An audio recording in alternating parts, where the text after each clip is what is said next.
Once a giant, always a giant. For me, it's only a giant. What's going on YouTube, Diggy546? Definitely hit that subscribe button if you're new. Like the video if you like the video. And I won't tell if you click that bell. But let's go ahead and get into this. So again, we're back with week 9 picks. I did picks last week. I went 9-7. I did pick for week 1. I went 9-7. So I'm just over 500. Let's see if I can do better this week. I'm going to go ahead and go through these spreads. We always are going to read the Vegas spreads.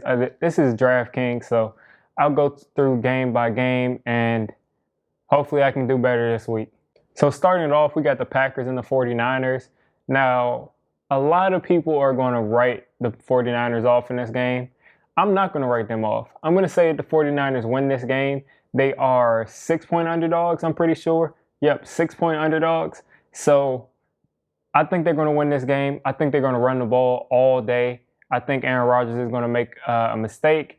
I think he's going to be under pressure. Now, the 49ers don't have the name pass rushers. They still got, they still got guys there, but they don't have the name pass rushers like Nick Bosa and Solomon Thomas anymore. But I still expect their defensive line to get pressure, and I expect them to be able to contain Aaron Rodgers most of that day. Aaron Rodgers usually does not play well against this team at all. And I think the 49ers will be able to run the ball all day. So next up, we've got the Bears and the Titans. I expect this to be a pretty close game. The Titans are a team that people aren't 100% sold on. They had a pretty bad loss last week. People aren't sold on this team, and they also aren't sold on the Bears. They both have pretty solid records. But I would say that the Titans will win this game. I don't expect this to be a blowout or anything, but Ryan Tannehill going against this great defense is going to have a chance to prove himself. And I believe even if he doesn't, Derrick Henry will be able to run the ball. Just in the couple of snaps that Saquon had week 2 against the Bears, as a Giants fan, I saw that we were able to move the ball through the ground game, and I expect Derrick Henry to be able to run the ball. I think Nick Foles is going to make enough mistakes to hand the Titans over the game, and I expect the Titans to cover that spread at 5.5. Next up, we got the Vikings and Lions. Now, these two teams, to me, are pretty much in the same boat.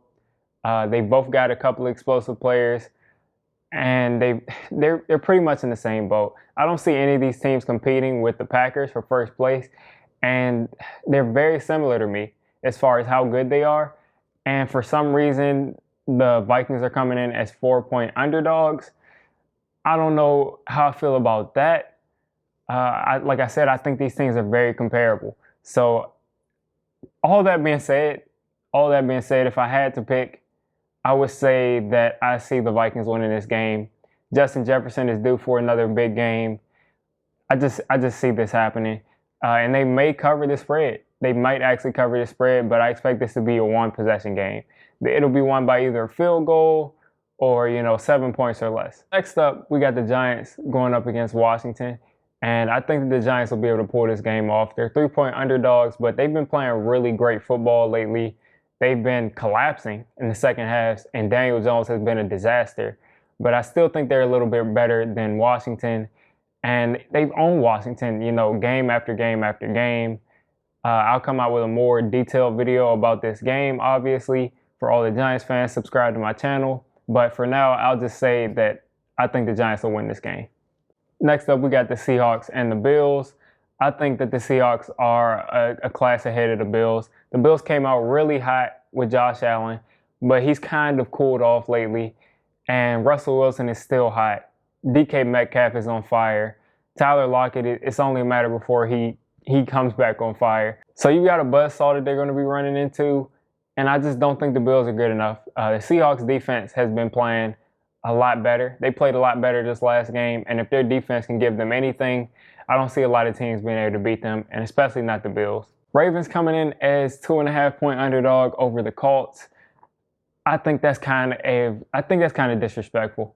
I picked against the Ravens last week. I ended up being right, but I think that Lamar Jackson, he's too great of a player to come out and get into a slightly, close contested game with Phillip Rivers and the Colts. I just think the Ravens are the better team.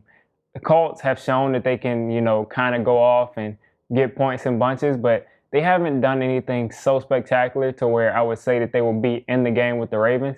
I'm going to go ahead and say they got it right saying that the Ravens should be favored in this game, but I think it should be by a lot more than 2.5 points. I think they'll win this game by 10 or more. Next, we got the Chiefs coming in as 10.5-point favorites against the Panthers. These spreads get more surprising every week.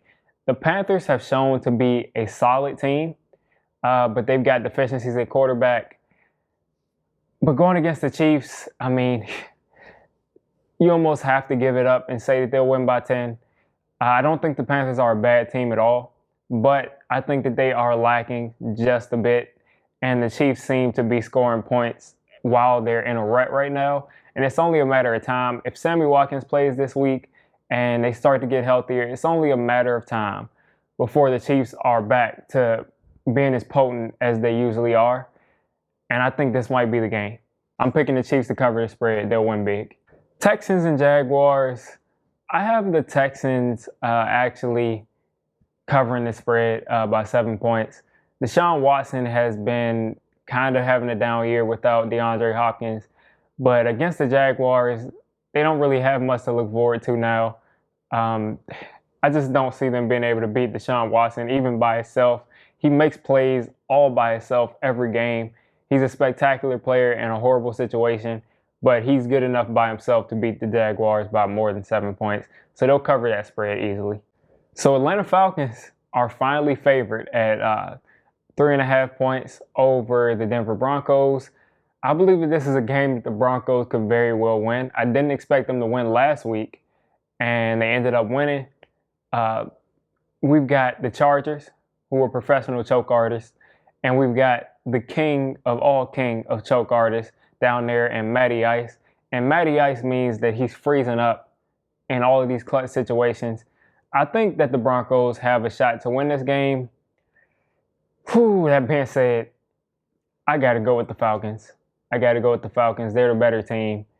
And I just have to believe that they'll be able to come out and win this game. I mean, they've got way too much talent. Just like I said last week, they ended up winning. They've got way too much talent to lose this game. And then this should be an entertaining game. I expect this to be a highly competitive game. The Raiders are a very underrated team. And the Chargers, Justin Herbert's been getting his credit, and they're exciting to watch. Two exciting teams in the AFC West. We had an AFC West matchup last week, and the Chargers came up short. They should have held on, but they came up short. Sad last-second walk-off touchdown from Drew Lock. But this week, they'll have another division game, and I think they'll come on top. I think that the Chargers will win this game. The Raiders, to me, are a much better team. It's only a 1-point spread. The Chargers are favored by 1. But I think even if it is that 1-point spread, I see the Chargers winning this game by any means necessary. Justin Herbert has got to start putting some W's in the win columns, and I think he will this week.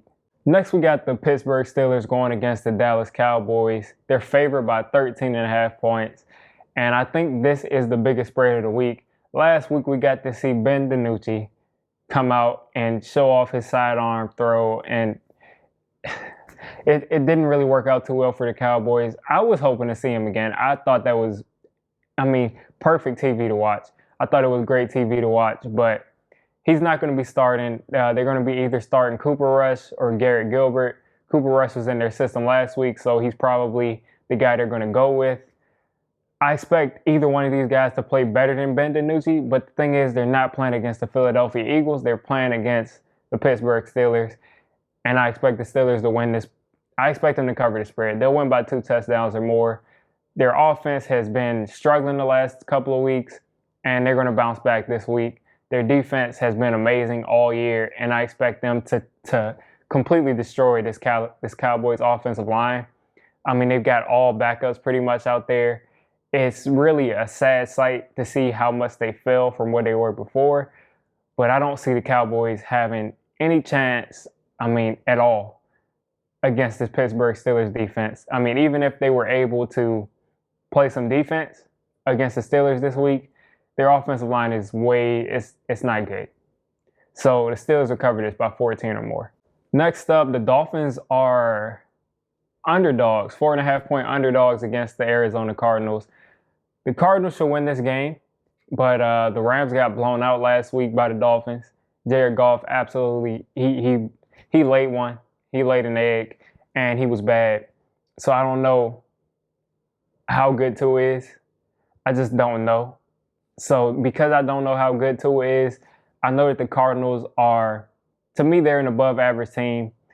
I'm still waiting and seeing how great they are as far as, among the elite teams in the league. I'm not ready to put them there, but I know that they're an above average team, and they're very consistent, a lot more consistent than the Rams. The Rams got blown out last week.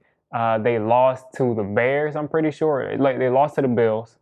And then they almost lost to the Giants. And we all have seen how bad the Giants have played this year, but they have been up and down. The Cardinals, I would say, are a little bit better than them right now as far as consistency. So I would say the Cardinals should win this game against Tua. And maybe Tua proves me wrong. Maybe he's this great quarterback, but we didn't get to see much from him last week. Next, we got pretty much the game everybody's anticipating. It's Tom Brady and the Buccaneers against the New Orleans Saints and Drew Brees. Drew Brees has fallen off a lot lately. He was able to squeak out last week with the win, but he's really fallen off. And Tom Brady has been ascending since that Week 1 game. Last week, Tom Brady, I feel, played a great game. The Buccaneers as a team almost let my New York Giants beat them, but Tom Brady did not play a bad game at all. And now he's getting back Chris Godwin this week, and he's going to be getting back AB. It's going to be his debut. Everybody's going to be pumped up. And he's going to have too many weapons. The Buccaneers should win this game. The spread is 5 points. The Buccaneers will win by more than 5. This may be a complete blowout. I just don't expect Drew Brees to be able to keep up with Tom Brady as he's ascending throughout the season. So the Buccaneers should win this game easily. And then guess what? We've got a Monday night game. And listen, this is a game that everybody's going to be tuning into. I mean, two powerhouses, the New England Patriots and the New York Jets. Now, I shouldn't do this. I should not do this. I should not do it at all. But the New York Jets are going to be coming, and they're upset. They're being considered a college team. They're getting written off every week. But I've seen little sparks, and they have got a pretty good quarterback in New York. They've got a great quarterback in Sam Darnold, in my opinion. And I think that Sam Darnold this week will elevate his New York Jets over the New England Patriots. I think he'll be able to do it. Now, the Patriots are a little bit better. They're 7-point favorites. But I think this week the Jets will beat the Patriots, and they'll be in the win column. And that might leave something open for a team like the Giants to take Trevor Lawrence. I don't know. You guys let me know what your upset of the week is. What are some bold predictions you have? What do you think of my predictions? Let me know in the comments. So if you made it this deep into the video, definitely hit that subscribe button. I make Giants content, NFL content, so all NFL fans are welcome here. And until next time, it's Diggy546, and I'm out.